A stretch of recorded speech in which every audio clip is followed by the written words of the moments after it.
Di sini saya akan menjelaskan tentang kegiatan mengajar untuk multiple intelligence. Nah, di sini guru tentunya harus berusaha untuk mengajarkan model pembelajaran di semua multiple intelligence.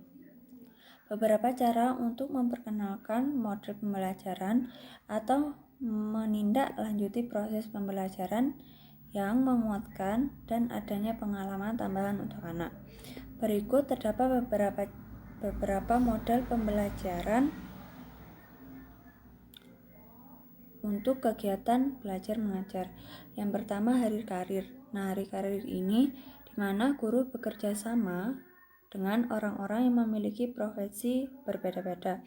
Misalkan ada yang berprofesi sebagai musisi, ada yang berprofesi sebagai pelukis, atau ada yang sebagai petani. Nah, misalkan di sini pelukis, di mana pelukis ini akan memberikan pengalaman baru kepada anak, di mana dia akan menceritakan bagaimana kegiatan-kegiatan yang ia lakukan pada saat dia sebagai pelukis, atau bagaimana dia cara-caranya ketika ia melukis, seperti itu.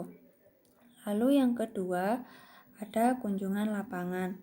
Nah, kunjungan lapangan ini di mana guru membawa anak-anak ke tempat untuk proses pembelajaran. Nah, kegiatan ini bisa dilakukan 1 minggu sekali atau 2 minggu sekali.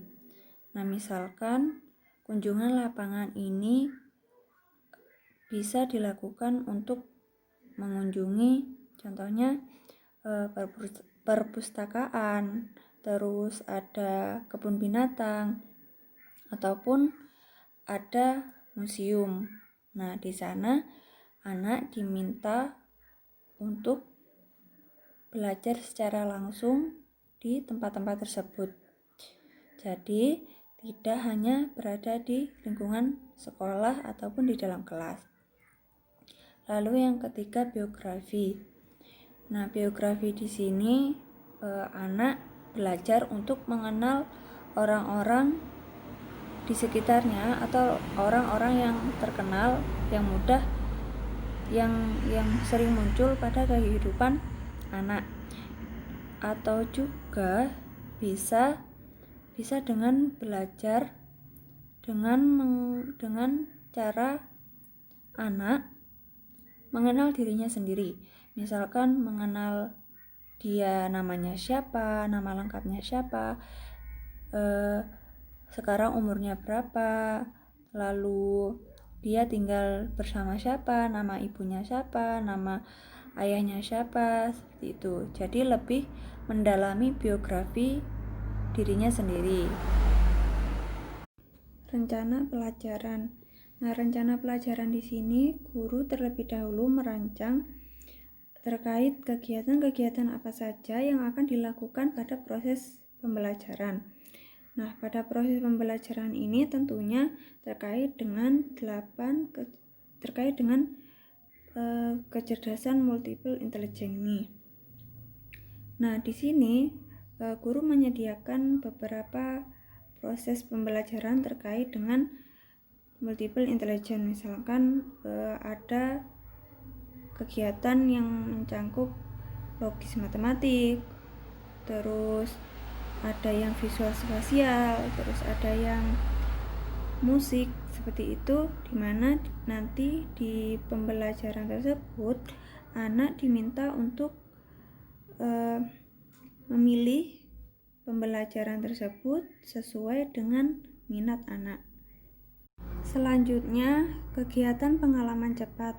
Nah, kegiatan pengalaman cepat ini artinya dari proses pembelajaran atau pengetahuan ini tidak selalu dari apa yang sudah guru ajarkan kepada anak, tetapi di sini anak-anak memperoleh pengalaman tersebut di luar dari apa yang telah guru jelaskan.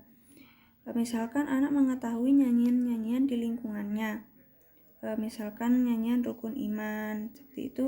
Nah, di mana nanti anak akan diminta guru untuk menyanyikan dari pengetahuan baru yang anak ketahui. Lalu ada pajangan dinding. Nah, di sini jika terdapat poster-poster di lingkungan sekolah ataupun di dalam kelas. Nah, poster ini tentunya gambar-gambar dari tokoh-tokoh yang berpengaruh kepada kecerdasan majemuk anak-anak, misalkan tokoh Albert Einstein ataupun pahlawan Indonesia. Nah, di sana guru akan menjelaskan atau akan memberitahu kepada anak terkait apa saja yang ada di tokoh-tokoh tersebut. Lalu ada menampilkan.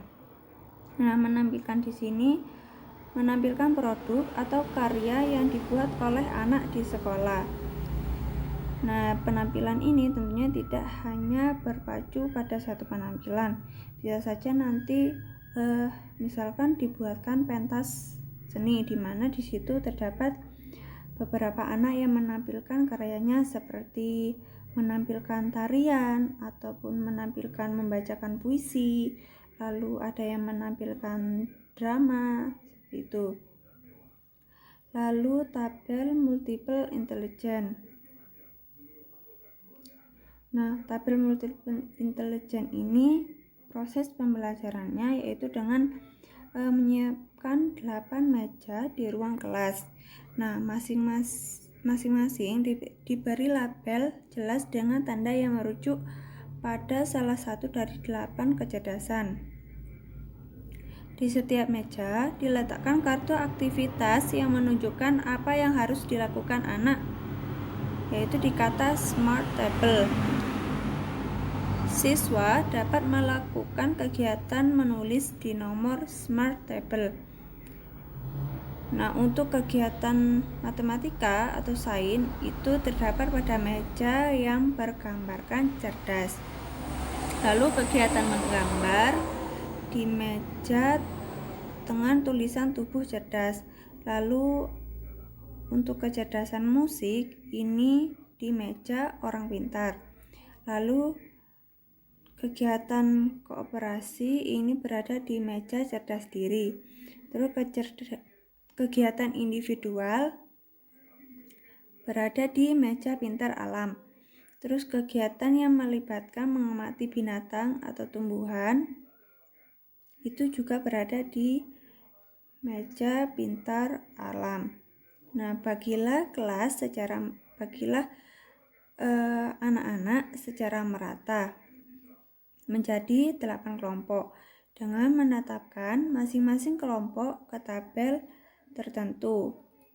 Mintalah kelompok tersebut bekerja di kegiatan selama waktu yang telah ditentukan oleh guru.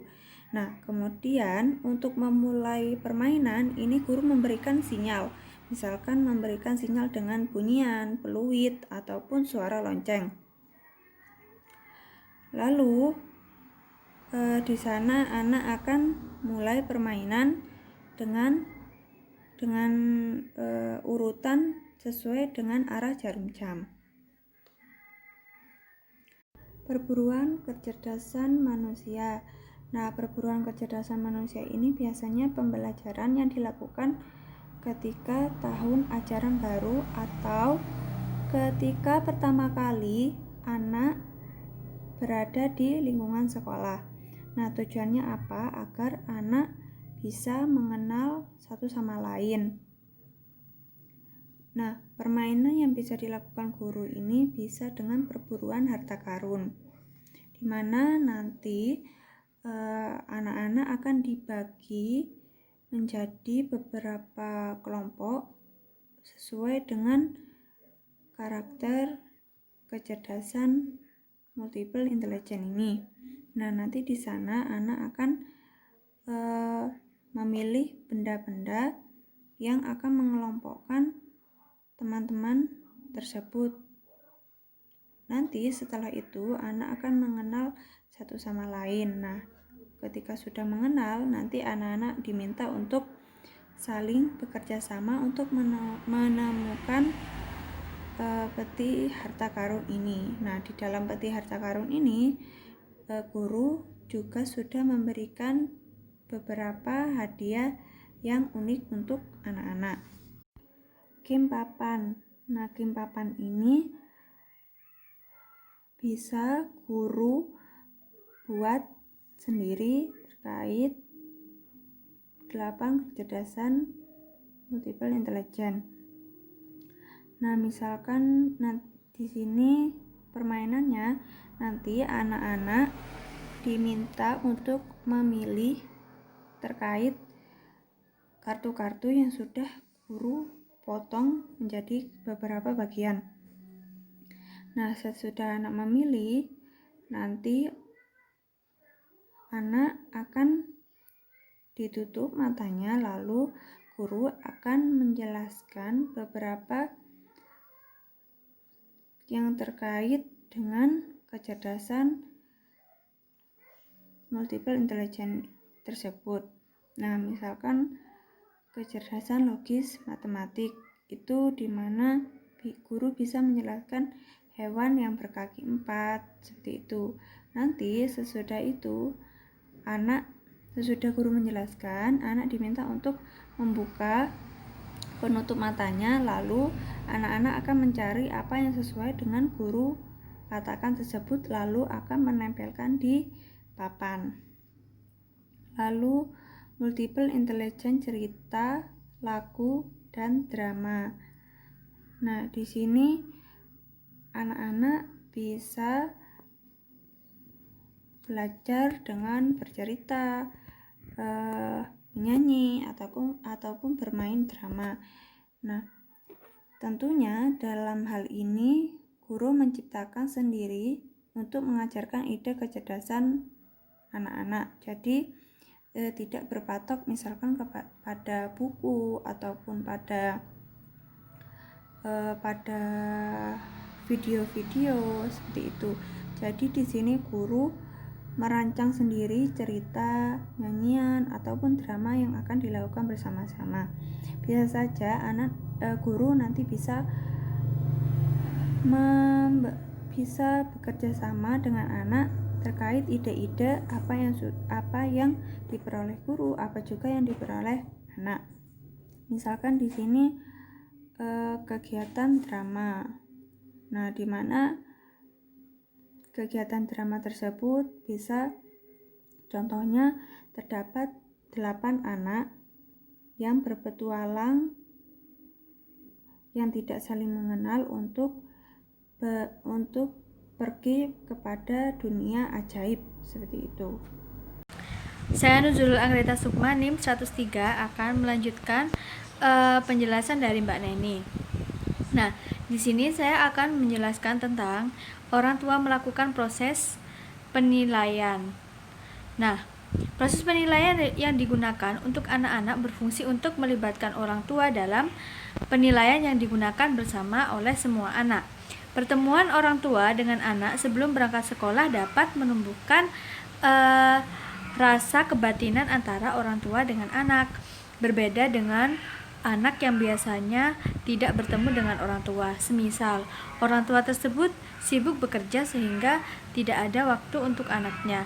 Itu akan berpengaruh kepada psikologi yang dimiliki oleh anak. Anak menjadi kurang kasih sayang, anak menjadi kurang percaya diri, anak menjadi mudah tersinggung oleh perkataan temannya, dan masih banyak yang lainnya.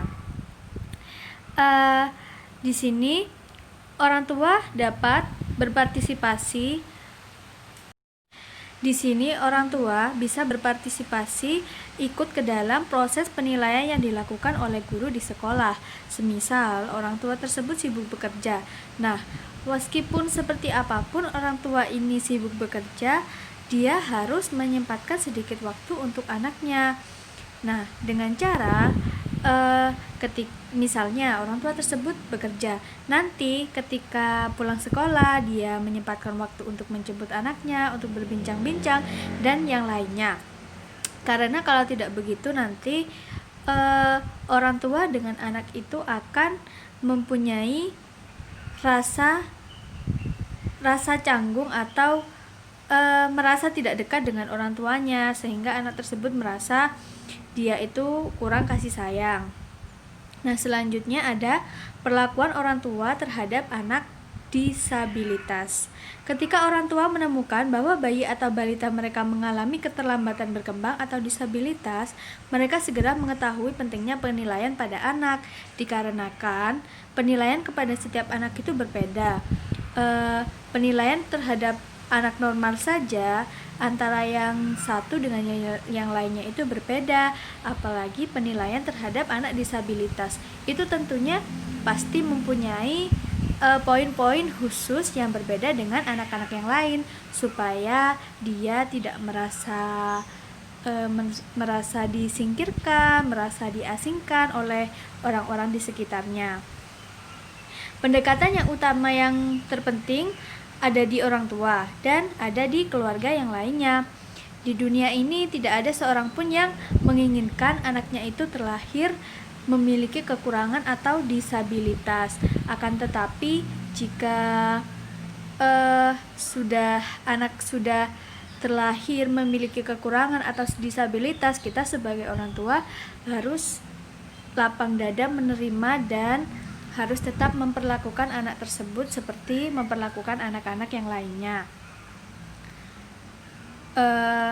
Yang selanjutnya ada model penilaian dan sistem pelaporan untuk anak. Upaya mengembangkan diperlukan pengembangan model sistem penilaian dan pelaporan yang mencerminkan kekuatan penilaian autentik atau kerja.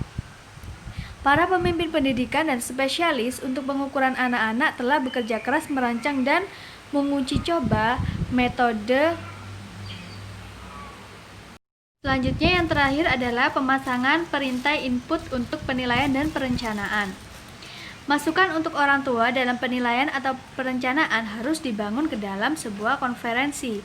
Jika orang tua tidak secara sukarela merefleksikan kemajuan anak dan memberikan saran, guru harus siap untuk memisah masukan dari orang tua, seperti simbiosis mutualisme. Jadi kita itu saling membutuhkan. Mungkin ada guru yang masih tidak paham atau belum paham mengenai anak tersebut. Jadi orang tuanya itu seperti memberikan pengarahan, misalnya anak saya kalau di rumah itu seperti ini, seperti ini. Selanjutnya, ketika guru menyelesaikan laporan evaluasi, orang tua dapat memberikan pandangan mereka sendiri tentang kemajuan dan kekhawatiran yang mungkin mereka miliki tentang anak tersebut. Jika hal tersebut telah ditetapkan, orang tua akan dapat memenuhi kebutuhan anak dan membantu merencanakan cara-cara untuk membimbing anak tanpa merasa bahwa mereka diabaikan atau hanya dipasrahkan kepada guru. Nah, sekian presentasi yang dapat saya sampaikan. Kurang lebihnya kami mohon maaf. Wassalamualaikum warahmatullahi wabarakatuh.